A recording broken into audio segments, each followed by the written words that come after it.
এই যে আমি আজকে মিষ্টি আমের মোরব্বা বানিয়েছি।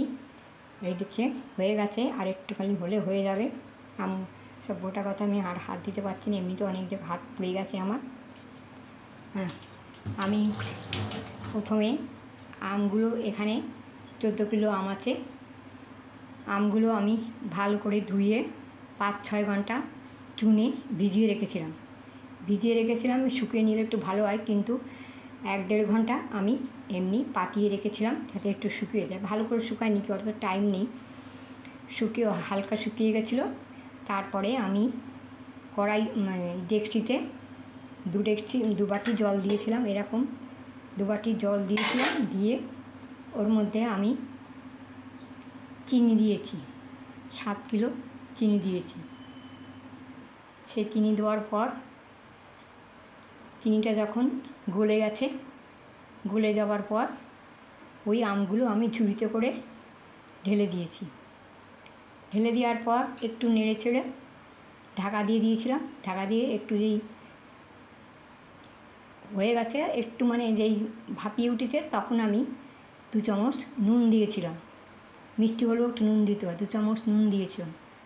নুন দিয়ে তারপরে আবার চাপা দিয়ে দিয়েছিলাম, চাপা দিয়ে আঁচ কমিয়ে দিয়েছিলাম। তারপর আমি যখন আস্তে আস্তে হয়ে গেছে, তখন আমি ভিনিগার দিয়েছি 1 কাপ, আর ছোটো কাপের 1 কাপ লেবুর রস। তারপর যখন এই যে হয়ে গেছে দেখছো, তখন আমি ওর মধ্যে মশলা দিয়েছি, ভাজা মশলা, 5 ফোড়ন, ধনে, জিরে, সর্ষে, কালো জিরে, জোয়ান, রাঁধুনি, মৌরি, শুকনো লঙ্কা,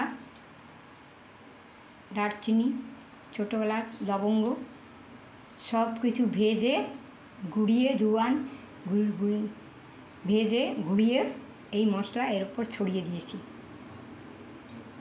হ্যাঁ, এটা কোথাও আমার হয়ে গেছে। আর একটা কি জানি আমার মনে পড়ছে না, যাকে এটা আমার হয়ে গেছে,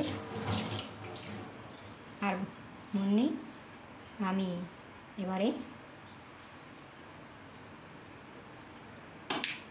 এই যে আমার হয়ে গেছে, এখনও গ্যাসে আছে।